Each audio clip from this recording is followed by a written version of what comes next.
ഫിസിക്സിൻ്റെ ഈ വീഡിയോൻ്റെ മൂന്നാമത്തെ പാർട്ടാണ് ചെയ്യാൻ പോകുന്നത്. അതിൽ ഓൾറെഡി നമ്മൾ Newton's first law of motion പഠിച്ചു അല്ലേ. അപ്പോൾ ഇനി നെക്സ്റ്റ് ലോക്ക് പോകുന്നതിന് മുന്നേ ഇവിടെ ഒരു ഡയഗ്രാം നിങ്ങൾക്ക് കാണാം. അവിടെ എന്താ ചോദിച്ചത്? Which car needs more force to move? 1000 kilogram ആണ് അല്ലേ. അപ്പോൾ ഇതിൽ ഏത് കാറിനാണ് നമ്മൾ കൂടുതൽ ഫോഴ്സ് കൊടുക്കേണ്ടത്?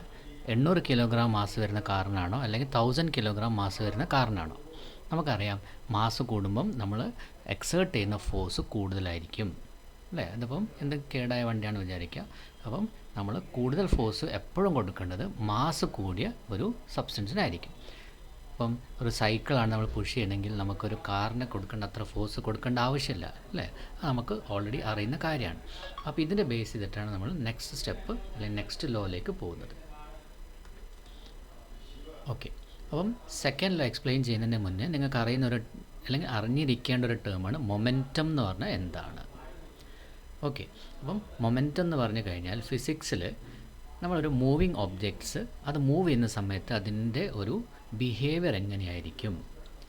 ഫോർ എക്സാമ്പിൾ ഇപ്പം നമ്മൾ നേരത്തെ കണ്ടു മാസ് കൂടുതൽ ഒബ്ജക്റ്റിന് നമ്മൾ കൂടുതൽ ഫോഴ്സ് കൊടുക്കണം അല്ലേ. അപ്പം ഫോഴ്സ് കൊടുത്തു കഴിഞ്ഞാൽ ഒരു ഒബ്ജക്റ്റ് മൂവ് ചെയ്യുമ്പം അതിനകത്ത് എന്ത് ഡെവലപ്പ് ചെയ്ത് വരും? വെലോസിറ്റി ഉണ്ടാവും. സമയം പോകുന്നതനുസരിച്ച് വെലോസിറ്റിയിൽ വ്യത്യാസം വരാം.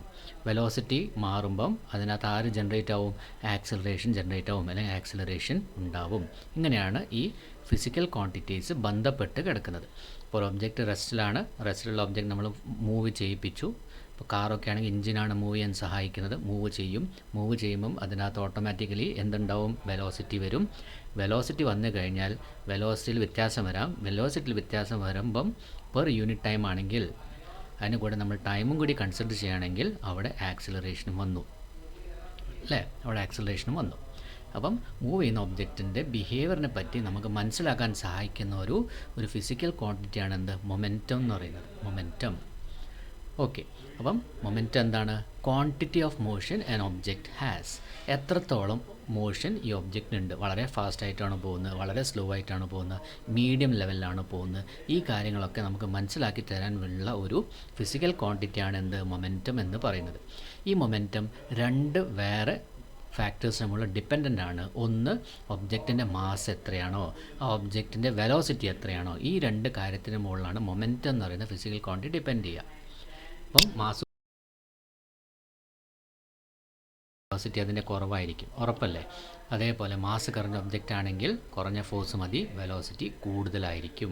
എത്ര നമുക്ക് അറിയുന്ന കാര്യമല്ലേ. ഫിസിക്സിൻ്റെ ആവശ്യമുണ്ടോ? നമ്മൾ കോമൺ ആയിട്ടുള്ള ഒരു കാര്യമല്ലേ ഇതൊക്കെ. ഓക്കെ, ഇനി അടുത്ത ചോദ്യം. നമ്മൾ ഈ മൊമെൻറ്റം നമുക്ക് മെയിനായിട്ട് വരെ ന്യൂമറിക്കൽസ് ആണല്ലേ. ന്യൂമറിക്കൽസ് നമുക്ക് ചെയ്യണമെങ്കിൽ എന്ത് വേണം? നമുക്കൊരു ഫോർമുല വേണം. മൊമെൻറ്റം നമ്മൾ റെപ്രസെൻ്റ് ചെയ്യുന്നത് സ്മോൾ ലെറ്റർ പി വെച്ചിട്ടാണ്. സ്മോൾ ലെറ്റർ പി എന്താണ്? മൊമെൻറ്റം റെപ്രസെൻ്റ് ചെയ്യുന്ന സിമ്പിളാണ്. അപ്പോൾ മൊമെൻറ്റം എന്ന് പറഞ്ഞു കഴിഞ്ഞാൽ മൊമെൻറ്റം എന്താ നിങ്ങളത് ചോദിച്ചു കഴിഞ്ഞാൽ നിങ്ങൾ എഴുതേണ്ടത് momentum is A physical quantity which is A product of mass and it's velocity. Okay, എന്താ ശരിക്കും മൊമെൻറ്റം? നിങ്ങളുടെ എക്സാം പോയിൻ്റ് ഓഫ് വ്യൂവിൽ മൊമെൻറ്റം എന്താ ചോദിച്ചു കഴിഞ്ഞാൽ നിങ്ങൾ പറയേണ്ടത് ഇത്രയേ ഉള്ളൂ. Momentum is A physical quantity which is A product of mass and velocity of the object. P is equal to m into v. Okay, mass into velocity of that objects. മനസ്സിലായല്ലോ. ഇനി ഇപ്പം ഒരു ട്രക്കും ഒരു കാറും ഉണ്ട്. ഇവർ രണ്ടുപേരും മൂവ് ചെയ്യുന്ന സെയിം സ്പീഡിലാണ് വിചാരിക്കാം. അപ്പം ഇവിടെ ട്രക്കിൻ്റെ മാസ് കൂടുതലാണ്, അപ്പോൾ അതിൻ്റെ മൊമെൻറ്റം കൂടുതലായിരിക്കും. കാരണം എന്താ വെച്ചാൽ ഒരു എക്സാമ്പിൾ നമ്മൾ നോക്കാം. ഇപ്പോൾ ഒരു കാറ് അതിൻ്റെ മാസ് 800 കിലോഗ്രാം, അത് മൂവ് ചെയ്യുന്ന വെലോസിറ്റി ഒരു 30 km/h ആണ് വിചാരിക്കുക. അതേപോലെ ഒരു ട്രക്കുണ്ട്. ട്രക്കിൻ്റെ മാസ് ഒരു 1800 കിലോഗ്രാം ആണ് വിചാരിക്കുക. അത് മൂവ് ചെയ്യുന്ന വെലോസിറ്റി ആകെ 20 km/h ഉള്ളൂ. 20 km/h. അപ്പോൾ ഇതിൻ്റെ മൊമെൻറ്റം എന്തായിരിക്കും? Momentum of car PC is equal to mass into velocity 800 into 30. 800 into 30 ചെയ്താൽ 8 3s are 24. ഇതിൻ്റെ യൂണിറ്റ് എന്തായിരിക്കും? Momentum mass into velocity kilogram metre per സെക്കൻഡാണ് നമ്മൾ സാധാരണ എടുക്കുന്നത് അല്ലേ. കിലോഗ്രാം മീറ്റർ പെർ സെക്കൻഡാണ് സാധാരണ നമ്മൾ എടുക്കേണ്ടത്. അപ്പോൾ ഞാൻ ആ യൂണിറ്റ് ഇവിടെ എഴുതുന്നില്ല, കാരണം കിലോമീറ്റർ പെർ ഹവറിൽ നമ്മൾ സ്പീഡ് എടുത്തത്, മീറ്റർ പെർ സെക്കൻഡാണ് നമ്മൾ ശരിക്കും എടുക്കേണ്ടത്. ഓക്കെ, അത് SI യൂണിറ്റ് വരുമ്പോൾ ഞാൻ പറയാം. യൂണിറ്റ് ഇപ്പോൾ നമ്മൾ തൽക്കാലം എഴുതുന്നില്ല. 24,000 ആണ് ഇതിൻ്റെ മൊമെൻറ്റം വരുന്നത്. മൊമെൻറ്റം ഓഫ് ട്രക്ക് ആണെങ്കിലോ 1800 ഇൻറ്റു 20, 0 0 8 2 16 36,000. അപ്പം ഇവിടെ പറഞ്ഞിരിക്കുന്നത് എന്താ, ട്രക്കിൻ്റെ മാസ് കൂടുതലാണ്. So it has more momentum. മൊമെൻറ്റത്തിൻ്റെ അളവ് ഇവിടെ കൂടുതലല്ലേ, കാറിൻ്റെ കാട്ടിയും കൂടുതൽ മൊമെൻറ്റം ആർക്കാ, ട്രക്കല്ലേ. നമ്മൾ കാൽക്കുലേറ്റ് ചെയ്ത് നോക്കിയില്ലേ. അപ്പോൾ കാറിൻ്റെ മൊമെൻറ്റം കുറവാണ് കമ്പയർ ടു ട്രക്ക്. കാരണം എന്താ, ട്രക്കിൻ്റെ മാസ് കൂടുതലാണ്. വെലോസിറ്റി കുറവാണെങ്കിൽ മാസ് കൂടുതലായതുകൊണ്ട് മൊമെൻറ്റം ആർക്കാണ് കൂടുതൽ, ട്രക്കിനാണ് കൂടുതൽ. That's why stopping a truck takes more force and time than stopping a car. It has greater momentum. MCQയിലൊക്കെ ചോദിക്കും എന്തുകൊണ്ടാണ് ഒരു ട്രക്കിനെ സ്റ്റോപ്പ് ചെയ്യാൻ നമുക്ക് കൂടുതൽ ഫോഴ്സും ടൈമും എടുക്കേണ്ടത് കമ്പയർഡ് ടു എ ലോ മാസുള്ള ഒബ്ജക്റ്റ്. റീസൺ എന്താ, because it has a greater momentum. Greater momentum ആയിക്കഴിഞ്ഞാൽ അതിൽ മാസ് കൂടുതലായിരിക്കും. മാസ് കൂടിക്കഴിഞ്ഞാൽ ഒബ്ജക്റ്റ് നിർത്താൻ അത്ര എളുപ്പം ആയിരിക്കില്ല. ക്ലിയർ ആയല്ലോ? ഓക്കെ, ഇവിടെ ജസ്റ്റ് ഒരു വേറൊരു എക്സാമ്പിൾ ആണെന്ന് മാത്രം. ഹെവി ക്രിക്കറ്റ് ബോളാണ്, ടെന്നീസ് ബോളാണ്, ലൈറ്റാണ്. അപ്പം നമുക്ക് ക്രിക്കറ്റ് ബോളിനെ സ്റ്റോപ്പ് ചെയ്യാൻ കൂടുതൽ ഫോഴ്സ് വരണം. കാരണം എന്താ, ഇറ്റ് ഹാസ് ലാർജർ മാസ്. മനസ്സിലായല്ലോ? കമ്പാരിറ്റീവ്ലി ടെന്നീസ് ബോൾ നമുക്ക് ഈസി സ്റ്റോപ്പ് ചെയ്യാൻ പറ്റും. Needs more force, needs less force. Clear ആയല്ലോ? ഇനി എന്താണ് ഈ മൊമെൻറ്റം? ഓൾറെഡി ഞാൻ പറഞ്ഞു കഴിഞ്ഞു. Momentum is product of mass and velocity. How heavy plus velocity, ഇത് രണ്ടും കൂടിയതാണ് ഇവിടെ. മാസും നമ്മൾ കൺസിഡർ ചെയ്യുന്നുണ്ട് ആൻഡ് വെലോസിറ്റിയും കൺസിഡർ ചെയ്യുന്നുണ്ട്. Bigger mass more momentum, lesser mass ആണെങ്കിൽ മൊമെൻറ്റം ലെസ് ആയിരിക്കും. ഇത് ഹാർഡർ ടു സ്റ്റോപ്പ് ആയിരിക്കും, ഈസിയർ ടു സ്റ്റോപ്പ് ആണ്. ഇതൊരു വെക്ടർ ക്വാണ്ടിറ്റിയാണ്. വെക്ടർ ക്വാണ്ടിറ്റി എന്ന് പറഞ്ഞാൽ എന്താ, വെക്ടർ ക്വാണ്ടിറ്റി എന്ന് പറഞ്ഞാൽ നമുക്കതിന് ഡയമെൻഷൻസ്, അതായത് അതിന് ഡയറക്ഷനും ഉണ്ടാവും, അതിൻ്റെ മാഗ്നിറ്റ്യൂഡ്, രണ്ടും അളവും അതേപോലെ ദിശയും എന്ന് പറയും മലയാളത്തിൽ. അളവ് എത്ര കിലോമീറ്റർ പെർ അവർ സ്പീഡിലാണ്, ഇന്ന ഡയറക്ഷനിൽ ഈസ്റ്റോ വെസ്റ്റോ സൗത്തിലേക്കാണ് പോകുന്നത്, ക്ലിയർ ആയിട്ട് നമ്മൾ പറയണം. അതാണ് വെക്ടർ ക്വാണ്ടിറ്റി എന്ന് പറയുന്നത്. ഓക്കെ, ഇനി വേറൊരു കാര്യം കൂടി നമ്മൾ മനസ്സിലാക്കേണ്ടത്, law of conservation of momentum അതെന്താണെന്നുള്ളത് നോക്കാം, നമ്മൾ പഠിക്കും. Total momentum before will be equal to total momentum after. അത് കൊളീഷൻ്റെ കേസൊക്കെ വരുമ്പോഴാണ്. തൽക്കാലം അവിടെ നിൽക്കട്ടെ. പിന്നെ ഞാൻ പറഞ്ഞു യൂണിറ്റ് പറഞ്ഞുതരാം എന്നുള്ളത്. മീറ്റർ പെർ സെക്കൻഡാണ് നമ്മൾ എന്തെടുക്കുന്നത്, വെലോസിറ്റിൻ്റെ SI യൂണിറ്റ് എടുക്കുന്നത്. അപ്പോൾ മൊമെൻറ്റത്തിൻ്റെ യൂണിറ്റ് എന്താ, മാസ് ഇൻറ്റു വെലോസിറ്റി. മാസിൻ്റെ യൂണിറ്റ് കിലോഗ്രാം, വെലോസിറ്റിൻ്റെ യൂണിറ്റ് മീറ്റർ പെർ സെക്കൻഡ്. അപ്പോൾ യൂണിറ്റ് എന്താ, kilogram metre per second. Okay, അപ്പം ഓൾറെഡി നമ്മൾ പറഞ്ഞ കാര്യം, വെക്ടർ ക്വാണ്ടിറ്റി ആണെങ്കിൽ അതിനൊരു മാഗ്നിറ്റ്യൂഡ്, അളവുണ്ടാവും. അതായത് ഇത്ര കിലോഗ്രാം അല്ലെങ്കിൽ അതുണ്ടാവും അല്ലേ, കിലോഗ്രാം മീറ്റർ പെർ സെക്കൻഡ് ഡയറക്ഷനും ഉണ്ടാവും. വെൻ ടു ഒബ്ജക്ട്സ് കൊളൈഡ്, രണ്ട് ഒബ്ജക്റ്റ് കൊളൈഡ് ചെയ്യുമ്പം മൊമെൻറ്റം ബിഫോർ കൊളീഷനും മൊമെൻറ്റം ആഫ്റ്റർ കൊളീഷനും തുല്യമായിരിക്കും. അതിനാണ് നമ്മൾ law of conservation of momentum എന്ന് പറയുന്നത്. ഓക്കെ, മൊമെൻറ്റം ബിഫോർ കൊളീഷനും ആഫ്റ്റർ കൊളീഷനും തുല്യമായിരിക്കും. അതിന് law of conservation of momentum എന്ന് പറയും. നമ്മൾ യൂണിറ്റും പറഞ്ഞു കഴിഞ്ഞു, kilogram metre per second. Okay, ഇനി Newton second law of motion. Momentum എന്താണ് നിങ്ങൾക്ക് ക്ലിയർ ആയിക്കഴിഞ്ഞാൽ നമുക്ക് Newton second law of motion പറയാൻ ഒന്നും കൂടി ഈസി ആയിരിക്കും. ഓക്കെ, അപ്പോൾ ന്യൂട്ടൺസ് ലോ ഓഫ് മോഷൻ നമുക്ക് ഫോഴ്സ്, മാസ്, അതേപോലെ ആക്സിലറേഷൻ, ഈ മൂന്ന് കാര്യങ്ങളെ ബന്ധപ്പെടുത്തിക്കൊണ്ട് നമുക്കൊരു കാര്യം അറിയാൻ വേണ്ടി സഹായിക്കുന്ന ഒരു ലോ ആണ് newton second law of motion. Okay, അപ്പോൾ മാസ് കൂടുതലാണെങ്കിൽ നമ്മൾ ഓൾറെഡി കണ്ടു, മാസ് കൂടുതലാണെങ്കിൽ എന്താ, കൂടുതൽ ഫോഴ്സ് വേണം.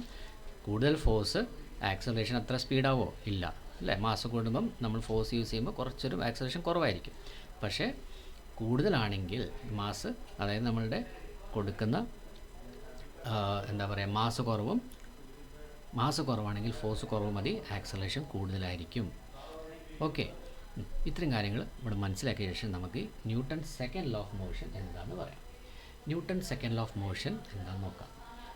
അപ്പം നമ്മളിവിടെ അറിയേണ്ട ഒരു കാര്യം, എന്താണ് ഈ change in momentum. Change in momentum എന്താണെന്നുള്ളത്. ഇപ്പോൾ നമ്മൾ ഒബ്ജക്റ്റ് എടുത്തു, ആ ഒബ്ജക്റ്റിൻ്റെ mass m kilogram, initial velocity u ആണ് വിചാരിക്കുക. അതിന് ഫൈനൽ വെലോസിറ്റി മൂവ് ചെയ്യുമ്പം രണ്ട് വെലോസിറ്റി ഉണ്ടാവില്ല. തുടക്കത്തിൽ ഒരു വെലോസിറ്റി ഉണ്ടാവും, ഇത് അവസാനിക്കുമ്പം ഒരു വെലോസിറ്റി ഉണ്ടാവും. ഇനീഷ്യൽ മൊമെൻറ്റം അപ്പോൾ എന്തായിരിക്കും, mass into initial velocity, and final momentum is mass into final velocity. ഇനി നമ്മളടുത്ത് ചോദിക്കുന്നത് rate of change of velocity എങ്ങനെയാണ്? Rate of change of velocity പറഞ്ഞാൽ എന്താ? നമ്മൾ ഫൈനൽ വെലോസിറ്റി മൈനസ് ഇനീഷ്യൽ വെലോസിറ്റിയാണ് rate of change of velocity എന്ന് പറയുന്നത്. പക്ഷേ ഇവിടെ നമ്മൾ rate of change of momentum ആണ് പറഞ്ഞത് അല്ലേ? Rate of change of momentum velocity അടക്കം നമ്മളെങ്ങനെ എഴുതുക? M V minus M U എന്നാണ് എഴുതുക. M V minus M U. Okay, പിന്നെ നമ്മളിതിൻ്റെ അകത്ത് നിന്ന് ചെറിയൊരു ഡെറിവേഷനൊക്കെ നടത്തി നോക്കാം എന്താണെന്നുള്ളത്. ഓക്കെ, ഇതിൻ്റെ ഡെഫിനിഷൻ നോക്കാം. Newton second law of motion പറയുന്നത് എന്താ വെച്ചാൽ the rate of change of momentum is directly proportional to the applied force and takes place in the direction of force. Newton's law of motion പറയുന്നത് എന്താ വെച്ചാൽ rate of change of momentum. പിന്നെ ഒരു കാര്യം കൂടി നിങ്ങൾ മനസ്സിലാക്കേണ്ടത് എന്താ വെച്ചാൽ ഈ റേറ്റ് ഓഫ് ചേഞ്ച് എന്ന് പറയുമ്പം അതിൻ്റെ അകത്ത് ഒരു സമയത്തിൻ്റെ യൂണിറ്റും കൂടി വരും. അപ്പോൾ റേറ്റ് ഓഫ് ചേഞ്ച് നമ്മൾ കണക്കാക്കുക എങ്ങനെയാണ്? Change in momentum by time. ഇതിനാണ് rate of change of momentum എന്ന് പറയുന്നത്. ഒരു നിശ്ചിത സമയത്തിനുള്ളിൽ മൊമെൻറ്റത്തിൽ വരുന്ന മാറ്റത്തിനെയാണ് നമ്മൾ എന്ത് പറയുന്നത്? Rate of change of momentum. Rate of change of momentum അതേപോലെ rate of change of velocity നിങ്ങൾ പഠിച്ചിട്ടുണ്ട്. V minus U by T. ഇതാണ് നമ്മൾ എന്ത്? ആക്സിലറേഷൻ എന്ന് പറയുന്നത് അല്ലേ? Rate of change of velocity. അതേപോലെ ഇവിടെ നമുക്ക് വേണ്ടത് rate of change of momentum ആണ്. ഇതിന്ന് നമ്മൾ ഡെറിവേഷനിലേക്ക് സെക്കൻഡ് ലോൻ്റെ ഡെറിവേഷനിലേക്ക് പോകും. ഓക്കെ, അപ്പോൾ Newton second law of motion എന്താ പറയുന്നത്? അത് പറയുന്നത് എന്താ വെച്ചാൽ rate of change of momentum is directly proportional to the applied force. അതായത് ഈ വാല്യൂ നമ്മൾ കൊടുത്ത ഫോഴ്സിൻ്റെ ഡയറക്ട്ലി പ്രൊപ്പോർഷണലാണ്. ഡയറക്ട്ലി പ്രൊപ്പോർഷണൽ പറഞ്ഞാൽ ഫോഴ്സ് കൂടുന്നതനുസരിച്ച് റേറ്റ് ഓഫ് ചേഞ്ച് ഓഫ് മൊമെൻറ്റത്തിലും വ്യത്യാസം വരും. പിന്നെ ഈ മൂവ്മെൻറ്റ് എങ്ങോട്ടേക്കായിരിക്കും? In the direction of the force. നമ്മൾ ഫോഴ്സ് എവിടെ നിന്ന് എങ്ങോട്ടാണ് കൊടുക്കുന്നത് അതേ ഡയറക്ഷനിലേക്കായിരിക്കും മോഷനും ഉണ്ടാവുക.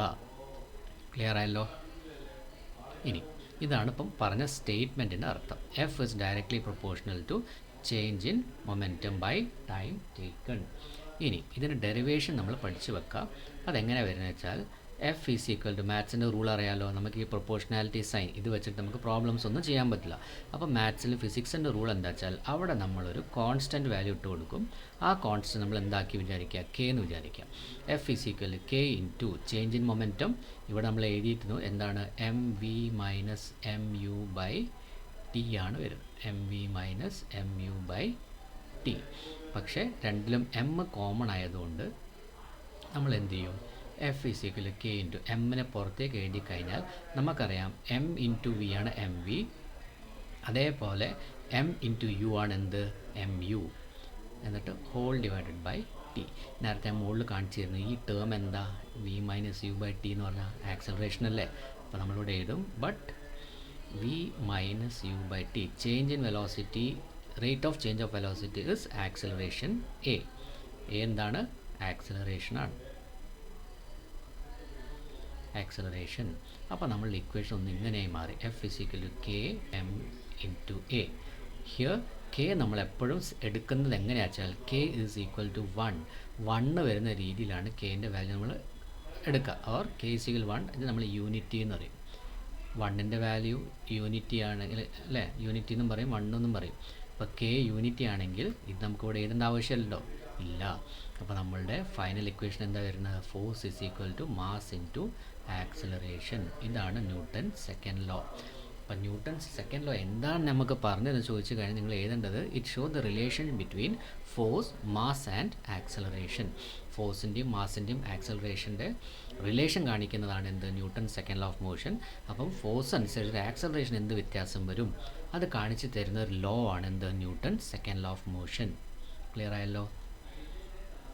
ഇനിയൊരു ചെറിയൊരു പ്രോബ്ലം അല്ലേ? ആ പ്രോബ്ലം നമുക്ക് ചെയ്ത് നോക്കാം. എന്താണ് അതിൽ നമുക്ക് കാണേണ്ടത്, എന്താണ് നമ്മളടുത്ത് ചോദിച്ചതെന്നൊക്കെ നോക്കാം. ഓക്കെ, അപ്പം ആ ക്വസ്റ്റ്യനിൽ calculate the force required to impart to a car a velocity of 30 metre per second. അപ്പം in 10 second starting from rest. അപ്പം റെസ്റ്റ് തുടങ്ങുമ്പം ആദ്യം നമ്മൾ എഴുതി വെക്കുക അതിൻ്റെ ഇനീഷ്യൽ വെലോസിറ്റി എത്രയാണ്? 0 മീറ്റർ പെർ സെക്കൻഡ് ആണ് വിചാരിക്കുക. Impart A car a velocity. അപ്പം അതിനെ 0 30 മീറ്റർ പെർ സെക്കൻഡ് ആക്കി മാറ്റണം. അതെന്താ? അതിൻ്റെ ഫൈനൽ വെലോസിറ്റിയാണ്. അപ്പോൾ റെസ്റ്റിലൊരു കാറിൻ്റെ വെലോസിറ്റി നമ്മൾ എത്രയാക്കണം? 30 മീറ്റർ പെർ സെക്കൻഡ് ആക്കണം. അതിനെടുക്കേണ്ട സമയം എത്രയാണ്? ടി 10 സെക്കൻഡ്സും ആയിരിക്കണം. അതിന് വേണ്ട ഫോഴ്സ് എത്രയാണ് അത് കണ്ടുപിടിക്കണം. മാസ് ഓഫ് ദ കാർ നമുക്ക് തന്നത് 1500 കിലോഗ്രാം എന്നാണ്. ഓക്കെ, ഇത്രയും കാര്യം തന്നിട്ട് അപ്പം നമ്മൾ ലോസ് ഓഫ് മോഷൻ കൂടാതെ ഇക്വേഷൻസ് ഓഫ് മോഷൻ പഠിച്ചിട്ടുണ്ട് അല്ലേ? Equation of motion. അപ്പോൾ നമ്മൾ ആദ്യം ഇവിടെ നോട്ട് ചെയ്ത് വെക്കുക. നമുക്ക് കണ്ടുപിടിക്കേണ്ടത് ഫോഴ്സാണ്. ഫോഴ്സ് കണ്ടുപിടിക്കണമെങ്കിൽ നമ്മുടെ ഫോർമുല എന്താ? മാസ് ഇൻറ്റു ആക്സലറേഷൻ ആണ്. പക്ഷേ ഇവിടെ ആക്സലറേഷൻ എവിടെ? Where acceleration? അപ്പോൾ നമ്മൾ ഇക്വേഷൻ ഓഫ് മോഷൻ വെച്ചിട്ട് ആദ്യം ആക്സലറേഷൻ കണ്ടുപിടിക്കണം. ആക്സലറേഷൻ കണ്ടുപിടിക്കണമെങ്കിൽ 3 അല്ലേ, നമുക്ക് ഓൾറെഡി അറിയാം 3 ഇക്വേഷൻസ് ഓഫ് മോഷനാണുള്ളത്. ഫസ്റ്റ് ഇക്വേഷൻ ഓഫ് മോഷൻ എന്താ? V is equal to U plus A T. Second equation of motion എന്താ? S is equal to U T plus half A T square.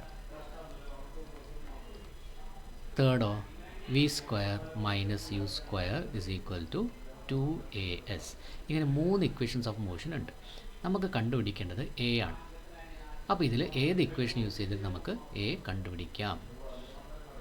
തന്നത് ഇവിടെ നോക്കുക, എന്നിട്ട് ഈ 3 ശ്രദ്ധിക്കാം. എന്നിട്ട് ഏത് നമുക്ക് യൂസ് ചെയ്യാം? ഫസ്റ്റ് ആണോ, സെക്കൻഡ് ആണോ, തേർഡ് ആണോ? അപ്പം വി അറിയാം, യു അറിയാം, എ അറിയില്ല, ടി അറിയാം. അപ്പോൾ നമുക്ക് കണ്ടുപിടിക്കേണ്ടതല്ലേ? ഇവിടെ എസ് നമുക്ക് രണ്ടിലും എസ് അറിയില്ല അല്ലേ? അപ്പോൾ നമുക്ക് യൂസ് ചെയ്യുന്നത് ഫസ്റ്റ് ഇക്വേഷൻ ഓഫ് മോഷനാണ്. First equation of motion V is equal to U plus A T. അതിൽ നമ്മൾ സബ്സ്റ്റിറ്റ്യൂട്ട് ചെയ്യാം. വി എത്രയാണ്? 30 ആണ്. യു എത്രയാണ്? 0 ആണ്. പ്ലസ് എ ഇൻറ്റു ടി എത്രയാണ്? 10 ആണ്. അപ്പോൾ 30 is equal to 0 plus A into 10, 10a. Or A is equal to ഈ 10 ഇൻറ്റു എ ആണല്ലോ 10a. അപ്പോൾ എ അവിടെ വെച്ചിട്ട് ഈ മൾട്ടിപ്ലിക്കേഷൻ 10നെ നമ്മൾ പുറത്ത് പോകുമ്പോൾ എന്താവും? ഡിവിഷനിലേക്ക് പോവും. അപ്പോൾ എ എക്സ് ഈക്വൽ ടു എത്രയായി? 30 ഡിവൈഡഡ് ബൈ 10. അത് എത്രയാണ് വരുന്നത്? 3 ആണ്. അപ്പോൾ ആക്സലറേഷൻ നമുക്ക് കിട്ടി 3 metre per second square. Okay, acceleration നമുക്ക് കിട്ടി. മാസ് നമുക്ക് തന്നിട്ടില്ലേ?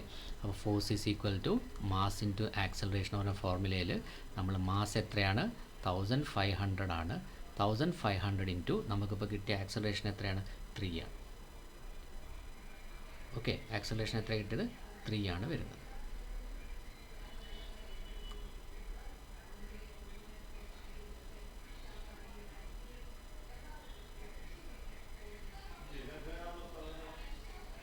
ഓക്കെ, ഇപ്പോൾ എത്രയായി?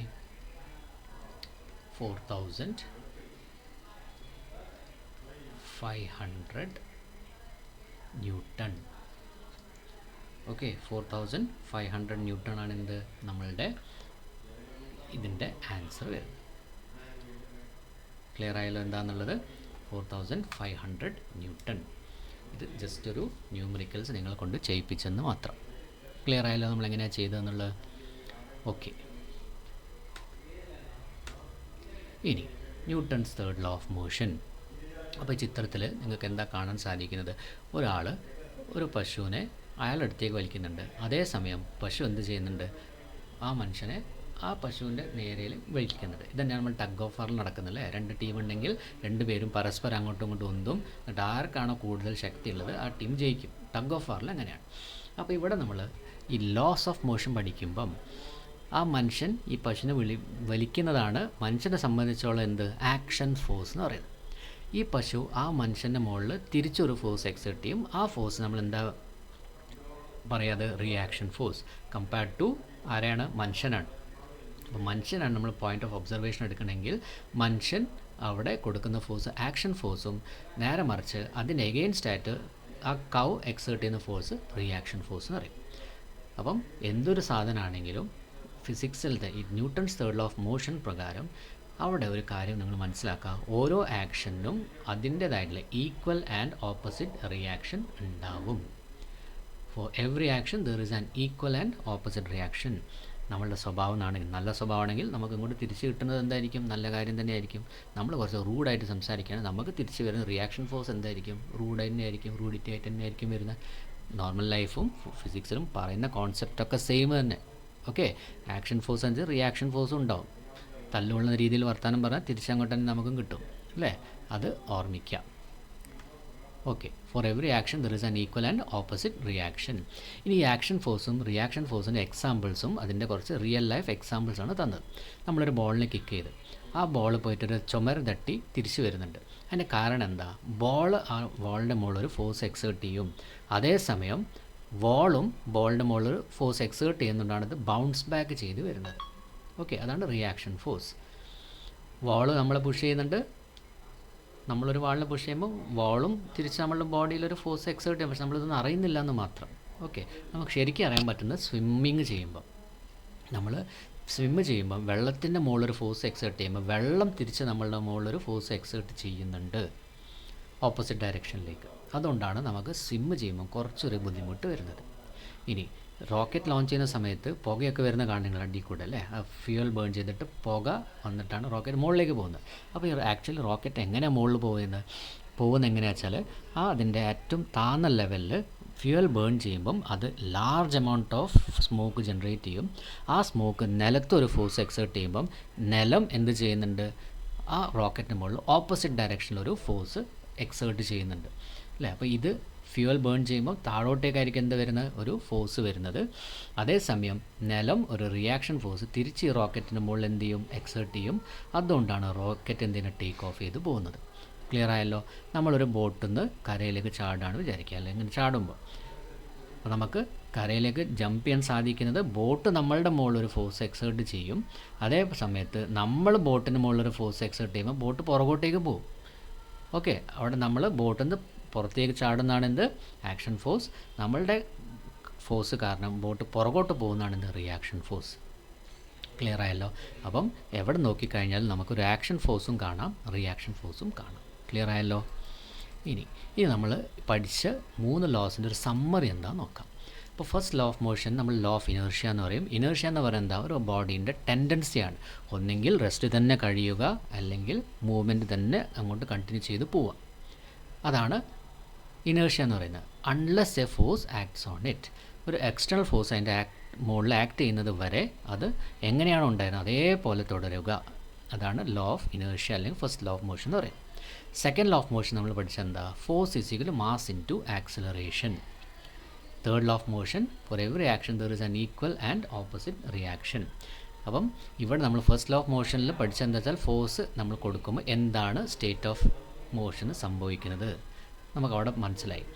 സെക്കൻഡ് ലോ ഓഫ് മോഷൻ ആക്സിലറേഷനും ഫോഴ്സും തമ്മിൽ എന്താണ് ബന്ധം അത് നമുക്ക് പറഞ്ഞു തരുന്നു. പക്ഷേ ആക്ച്വലി എന്താണ് ഫോഴ്സ് എക്സേർട്ട് ചെയ്യുമ്പോൾ സംഭവിക്കുന്നുള്ള എക്സ്പ്ലെയിൻ ചെയ്യുന്ന ലോ ആണ് ഏത്? Third law of motion. അവിടെയാണ് നമ്മൾ ഫോഴ്സ് എക്സേർട്ട് ചെയ്യുമ്പോൾ ഒരു ഓപ്പോസിറ്റ് ഫോഴ്സ് അവിടെ ഉണ്ടാവുന്നു, റിയാക്ഷൻ ഫോഴ്സ് ഉണ്ടാവുന്നു. അപ്പോൾ നമ്മളുടെ മൂവ്മെൻറ്റ് സാധിക്കുന്നു. അപ്പം ഈ ഫോഴ്സ് കാരണം എങ്ങനെയാണ് മൂവ്മെൻറ്റ് ഉണ്ടാക്കുന്നത് എന്ന് പറയുന്ന ഏത് ലോ ആണ്? തേർഡ് ലോ ആണ്. ഇത്രയാണ് നമ്മൾ ആ ഭാഗത്ത് പഠിച്ചത്. അപ്പോൾ ക്ലിയർ ആയെന്ന് വിചാരിക്കുന്നു. അപ്പോൾ എൻ്റെ ക്ലാസ് ഇഷ്ടപ്പെട്ടിട്ടുണ്ടെങ്കിൽ തീർച്ചയായിട്ടും നിങ്ങൾ ലൈക്കും ഷെയറും സബ്സ്ക്രൈബ് ചെയ്യണം. എന്തെങ്കിലും കമൻറ്റ്സ്, ബെറ്റർമെൻറ്റ്, ഇമ്പ്രൂവ്മെൻറ്റ് എന്തെങ്കിലും കമൻറ്റ്സ് ഉണ്ടെങ്കിൽ തീർച്ചയായിട്ടും നിങ്ങൾ കമൻറ്റ്സ് ചെയ്യണം. Okay, thank you all of U.